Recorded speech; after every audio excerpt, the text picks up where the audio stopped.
Class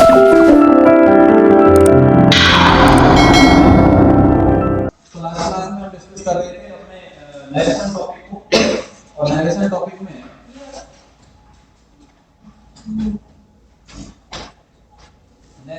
हम discuss कर रहे थे रूल नंबर हो गया क्या आपने? हाँ, रूल नंबर 4 है, सेकंड कांसेप्ट हो गया था जिसका बी पॉइंट जो हमने किया था ना उसका एग्जांपल नहीं लिखा गया ना, पास्ट टेंस। जैसे मान लीजिए सेंटेंस अगर दिया था, he told me that the horse died at night. Clear है? ये सेंटेंस मान लो है। अब इस सेंटेंस को पढ़ने में तो बिल्कुल सही लगेगा। हमने देखा कि इधर हमारे पास टोल्ड दे रखा है, यानी पास्ट टेंस दे रखा है, और इधर भी क्या दे दिया? पास्ट दे दिया। तो हमें लगता है एक तरफ पास्ट है तो दूसरी तरफ पास्ट होना चाहिए, लेकिन आप इस चीज को थोड़ा सा इस तरीके से समझिएगा। मैंने उसमें लिखवाया but rules of tense must be follow. अब इसमें इस सेंटेंस में आप देखो कितनी एक्टिविटीज हो रही है? एक ही हो रही है, दो एक्टिविटीज हो रही है। एक तो हो रही है बताने की और दूसरी हो रही है बोलने के बाद में। क्या दोनों एक्टिविटीज पैरेलल साथ साथ हुई थी, आगे पीछे हुई? पहले कौन सी एक्टिविटी है और बाद में हुई बताने की। अब बाद में जो एक्टिविटी हुई है वो अगर पास्ट इंडेफिनिट में है तो उससे पहले वाली एक्टिविटी में जानी चाहिए, पास्ट परफेक्ट में जानी चाहिए। दैट्स व्हाई डाइड यहां पर गलत है। यहां क्या होगा? है डाइड करना पड़ेगा, जबकि पढ़ने में सेंटेंस पास्ट का ही लग रहा है और पास्ट होने की वजह से हम सही कर सकते हैं इसे, लेकिन गलत है। समझ में आएगा? पॉइंट सी इस कांसेप्ट का कहता है is the part after the conjunction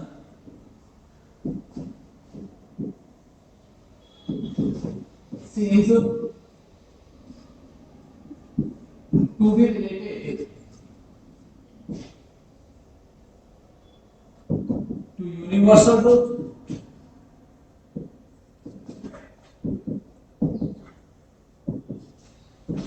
mathematical fact,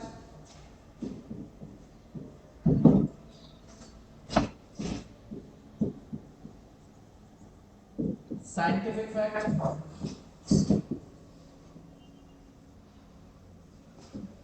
geographical fact, historical fact, habitual by birth, proverb or sayings,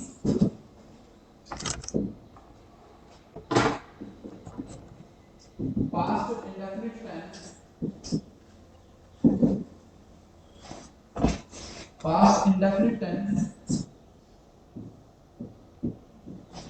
cannot be used for that part. तो उस पार्ट के लिए आप पास्ट इंडेफिनिट का यूज नहीं कर सकते, ये आपको विशेष ध्यान रखना है। अगर मान लीजिए कंजंक्शन से बाद वाला पार्ट इनमें से किसी भी फैक्ट को रिप्रेजेंट कर रहा है, ऐसा लगता है कि इससे रिलेटेड है, तो आप उसमें पास्ट इंडेफिनिट का यूज नहीं कर सकते। फॉर एग्जांपल जैसे हम लिखें he told me that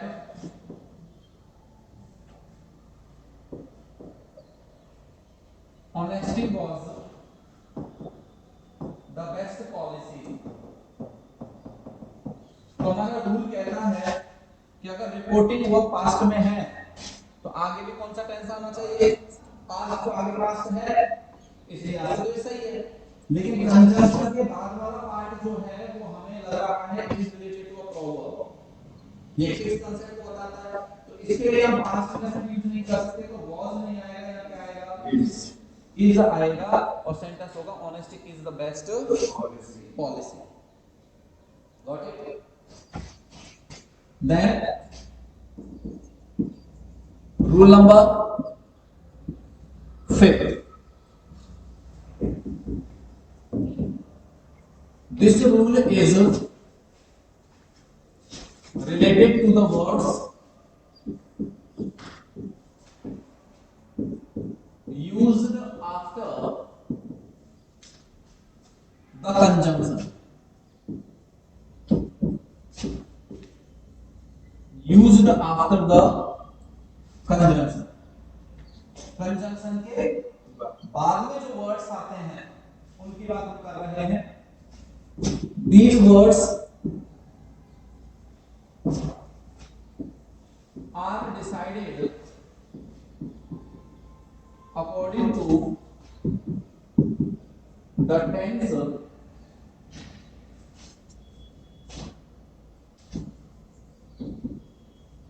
of the reporting verb used before the conjunction. Conjunction से पहले जो रिपोर्टिंग वर्ब आ रही है उससे टेंस के अकॉर्डिंग डिसाइड होता है. पॉइंट ए कहता है if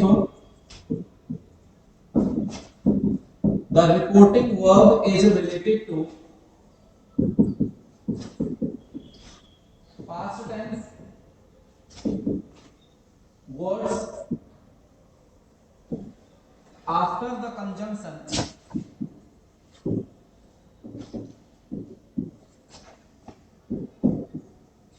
are used according to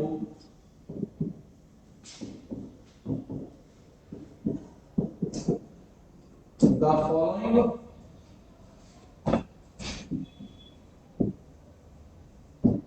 concept. कैसे? इधर हम लिखेंगे words can be used और इधर लिखेंगे words can not be used. Clear? Words जिनका यूज किया जा सकता है, वर्ड्स जिनका यूज नहीं किया जा सकता. तो देखो अगर पास्ट टेंस में है ना तो आप दैट प्लस टाइम का यूज कर सकते हो. जैसे दैट डे आ जाए, दैट नाइट आ जाए, ऐसे वर्ड्स का यूज आप कर सकते हो. लास्ट प्लस टाइम का यूज हो सकता है, प्रीवियस प्लस टाइम का यूज हो सकता है ना? नेक्स्ट प्लस टाइम का यूज हो सकता है, कमिंग प्लस टाइम का यूज हो सकता है, फॉलोइंग प्लस टाइम का यूज हो सकता है. ठीक है? देयर का यूज हो सकता है, दोज का यूज हो सकता है, देंस का यूज हो सकता है, देन का यूज हो सकता है, दीदर का यूज हो सकता है और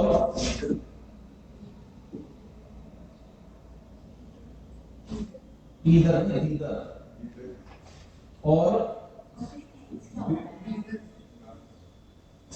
बिफोर का यूज हो सकता है. किसका? बिफोर का. दीदर का मतलब उधर वो जैसे देयर का मतलब होता है वहां और हेयर का मतलब यहां. इधर मतलब इधर और इधर मतलब उधर. मतलब इधर तो टक्कर बोल रहा है. देयर का मतलब तो होता है उस प्रकार से.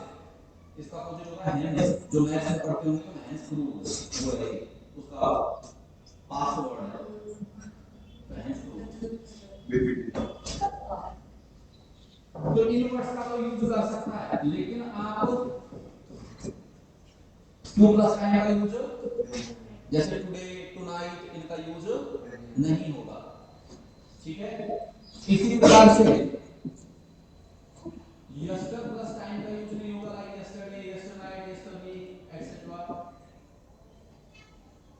टुमारो का यूज नहीं होगा. ठीक है? और इसी प्रकार से हियर का यूज नहीं होगा, दीज का यूज नहीं होगा, दिस का यूज नहीं होगा, हियर का यूज नहीं होगा, हेंस का यूज नहीं होगा, अगो का यूज नहीं होगा, नाउ का यूज नहीं होगा. इनका यूज नहीं हो सकता. ये आपको याद रखना है. कारण क्या है कि जब रिपोर्टिंग वो पास्ट में होती है तो इन वर्ड्स में चेंज किया जाता है. जैसे नाउ को देन में, अगो को बिफोर में. तो जब टेंस हमारा रिपोर्टिंग बहुत पास्ट में है तो इसका मतलब इन वर्ड्स को तो हम चेंज कर चुके हैं, तो फिर उनके ओरिजिनल फॉर्म में हम रख ही नहीं सकते। ये रीजन है, ठीक है। फिर वहां पर पॉइंट बी कहता है if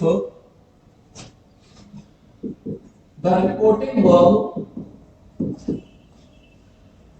is related to present or future tense, any word from the above can be used after the conjunction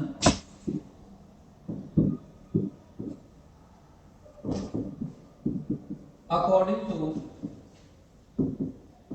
the rules of tense। Tense में लिखे थे ना, वर्ड्स की लिस्ट बनाई थी, और वर्ड्स की लिस्ट के अकॉर्डिंग आप कोई भी वर्ड का यूज वहां कर सकते हो। ऐसा नहीं यही आएगा ये नहीं आएगा। प्रेजेंट में है तो जिसका यूज करो, दिस का यूज करो, पास्ट तक आ रहा है तो फिर वहां पास्ट के दैट का यूज कर दो, दोस का यूज कर दो, देयर का यूज कर दो, अकॉर्डिंग टू टेंस करेंगे। ठीक है, ये है आपके रूल्स ऑफ कंजंक्शन। ये नरेशन के रूल्स हैं। कंजंक्शन खाए, कंजंक्शन तो बहुत पहले गए, ये तो एडवर्बियल से एडजेक्टिव चल रहा है।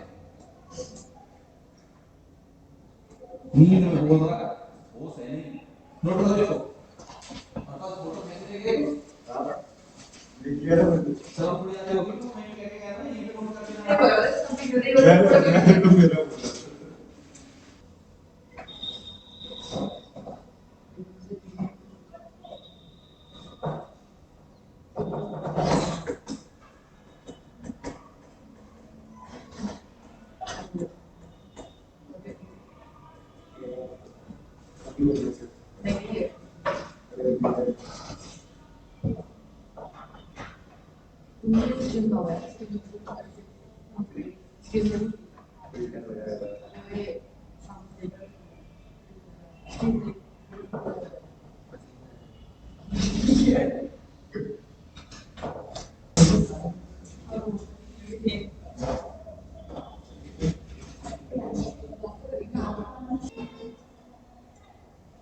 कंप्लीट। यहाँ आकर आपके नरेशन टॉपिक कंप्लीट होता है, राइट।